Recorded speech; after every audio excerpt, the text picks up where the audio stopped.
At 3:07 a.m., my security camera captured a ghostly figure in grainy black and white. A woman in slippers dragging a garden hose across my dew-soaked lawn like a coiled serpent. She glanced over her shoulder twice, sharp and paranoid, before crouching behind my rain tank and twisting a valve she had no right to touch. It was unmistakably Patricia, the HOA president who preached water conservation with evangelical zeal, the same woman who'd slapped me with a $50 fine for an unapproved faucet head last month. But as I watched the footage, my shock wasn't about her stealing my water. It was something far darker. That hose didn't snake back to her pristine colonial home. It vanished into the soil of Crestwood Park, stretching toward the entire block. I hadn't just caught Patricia pilfering from me, I'd stumbled onto a silent, systematic theft, draining our whole neighborhood, and nobody had a clue. 3 weeks earlier, it started with a trickle. My smart irrigation system, usually as reliable as a Swiss watch, failed to water the garden one morning.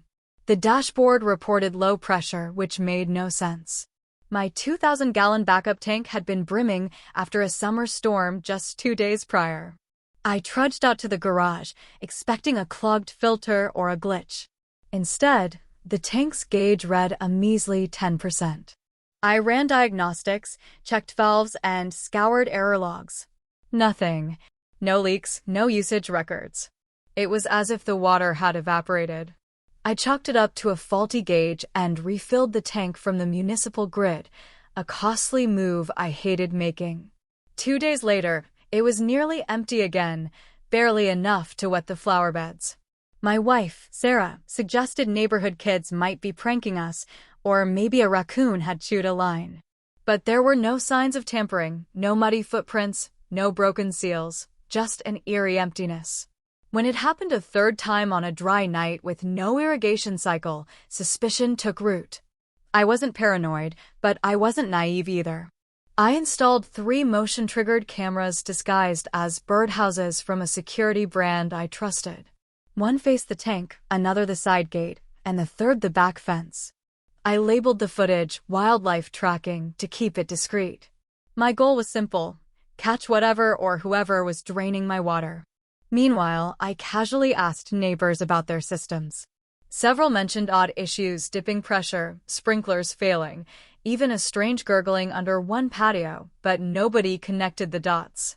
They blamed old pipes or the city's summer rationing. Only I sensed something deliberate. Then Patricia appeared as if summoned by my doubts.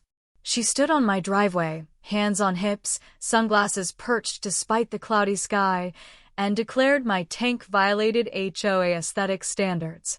When I pressed for the specific bylaw, she pivoted to vague nonsense about community harmony, even hinting my tank might be causing the block's water issues. I played along, offering her a bottled water she declined with a sniff, insisting she only drank artisan spring water from her stainless flask. As she left, her yappy terrier, Puddles, peed on my lawn gnome, and I swear Patricia smirked. That was the moment I knew she was hiding something. 2 nights later, the footage confirmed it. Patricia in my backyard wielding a hose I didn't own. She moved with chilling precision, no hesitation as she opened valves and connected pipes. This wasn't her first rodeo. I couldn't sleep, replaying the clip obsessively, tracing the hose's path off-screen. It pointed toward Crestwood Park. Dread sank in. This wasn't petty theft. It was a calculated operation. By dawn, I was digging near the property line under the guise of a landscaping project, a tarp and potted plants concealing my work. I unearthed the hose buried under mulch, feeding into a PVC tunnel beneath the HOA fence. It split at a T-valve, one line to Patricia's yard, the other toward the community's main water line. This wasn't just about my tank.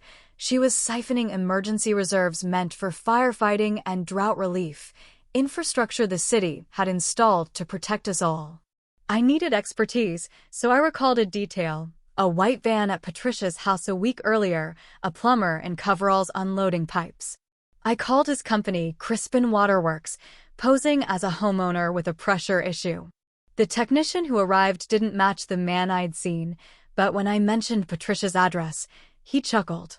She'd hired them months ago for a private pressure bypass tied to the HOA loop, insisting on the closest source because her standard pressure was inadequate. I nodded, masking my racing thoughts, and snapped a photo of his truck's job sheet through my window. It listed Patricia's house and 2 cryptic connection points, TJ Joint, Sector G, and Return Line, South Trail. Those weren't residential, they were municipal coordinates. That night, I dug out an old HOA infrastructure map from a past property dispute. Overlaying it with my sketch, I nearly dropped my tablet. The pipe I uncovered matched the emergency fire reservoir's return line off-limits to private residents. Patricia wasn't just stealing. She'd hijacked a critical safety system, supplementing her supply with my rainwater when hers ran low. Sarah, who'd initially scoffed at my sleuthing, now sat wide-eyed as I explained. "She's robbing the whole neighborhood," she whispered. "And nobody knows." I shook my head. Not yet. The next morning, I jogged through Crestwood Park, scanning for clues. Near the community garden, a patch of suspiciously lush grass caught my attention. Kneeling, I found a valve cover disguised under a painted rock. This wasn't city water, it was Patricia's. I snapped a photo and kept moving. At the park exit, I ran into her, all smiles and a garish pink hat. She asked about my garden and that pesky tank, her tone dripping with false concern. I mumbled I'd fix it soon, but her next words froze me. "It's nice when neighbors share, don't you think? Sometimes we need to let go." Was she taunting me or just being her smug self? Either way, it lit a fire. I compiled everything: footage, photos, the plumber's sheet, maps, into an encrypted drive, backed up on a second cloud under a pseudonym. This wasn't just about my water anymore, it was about exposing a scam. I found HOA financials showing Patricia's repeated irrigation management budget requests starting 3 months before my tank issues. That evening, I invited my neighbor Harold, a respected retiree with city hall ties, for coffee. I walked him through the evidence, from the footage to the buried pipes. He stared silent, then said, "This is fraud, bigger than I imagined." We agreed to bring it to the HOA meeting in 2 days. I had 48 hours to prepare a reckoning.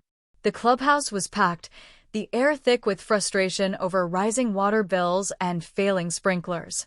Patricia stood at the podium, clipboard in hand, delivering her usual sermon on community spirit, oblivious to the storm brewing. When Harold requested agenda time for urgent infrastructure concerns, she tried to dismiss him, but the crowd's murmurs grew hostile. The board president, George, a fair-minded widower, gave us the floor. My heart pounded as I plugged in my USB and faced the room. I wasn't a speaker, but this wasn't personal animosity. It was about every family there. The first slide showed Patricia, bathrobe and all, at my tank. Laughter erupted, then silence as I explained my tank's mysterious draining, the cameras, and the hose's path to Crestwood Park. The trench photo drew gasps. The footage of Patricia sneaking in the dark sealed it. Her face twisted in shock, then fury, as she tried to interrupt, claiming I'd faked the video. George silenced her. I showed the plumber's sheet, the hidden garden valve, and Patricia's budget requests, ending with a map overlay proving she'd tapped the emergency fire line. The room went still. Then chaos erupted. Neighbors stood, voices rising. One said his kid got sick from murky hose water. Another mentioned her insurance required fire access, now at risk. Patricia's excuses, doctored footage, raccoon trap experiment, only fueled the crowd's anger. George announced an immediate audit and suspended Patricia from HOA duties, sparking applause. She stormed out, knocking over a lemonade pitcher, screaming about our ungrateful neighborhood. No one followed. The next day, Patricia's name vanished from the HOA website. By afternoon, George arrived with a city water officer, Brenda, who traced 4 illegal taps to Patricia's property, including a pressure booster hidden in her old sandbox. One line breached the fire reserve, a public safety violation. Patricia went silent, her social media gone, her house dark. Rumors flew, fled to cousins or hired a lawyer, but the damage stopped. My tank stayed full and neighbors thanked me, not just for fixing the problem, but for proving no one was untouchable. City crews descended, tearing up lawns to expose Patricia's sprawling pipe network. 6 unauthorized junctions, some bypassing a sealed fire line, risked contaminating the public supply. A cease and desist notice hit her door, listing violations across 2 pages. In her backyard, under fake turf, they found a high-tech manifold with remote controls. Patricia hadn't just stolen, she'd built a private water empire, monitoring our usage from her phone. The HOA board invited me to present again, this time for litigation prep. They voted to oust Patricia permanently, revoke her voting rights, and audit 2 years of expenses, suspecting she'd funneled thousands into her scheme. The neighborhood transformed. Strangers waved, shared beers, and fixed my trench. A local station ran a story, Suburban Water Heist, with my slowed-down footage of Patricia skulking. It went viral, spawning memes and a blog tracking her legal woes. Her house stayed empty, assets reportedly frozen. The city filed charges for infrastructure tampering and fund misappropriation. My tank got a blue repaint and a mural, a knotted hose with "Don't tap what you can't handle." At the hydration celebration, a new fountain's plaque honored the neighbor who acted. I blushed, but felt the weight of trust restored. I declined Patricia's old HOA role, pushing for a rotating committee instead. We passed rules for transparency and public oversight, replacing clipboards with community walks. One evening, by my humming tank, I sipped a drink, my dog at my feet. A new neighbor mentioned finding HOA archives in Patricia's old garage. I laughed, dropped off a welcome basket with a powered by rain bottle, and assured her things had changed.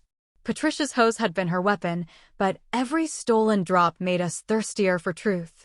She opened a valve she couldn't close, and when it burst, the neighborhood didn't just survive, it thrived.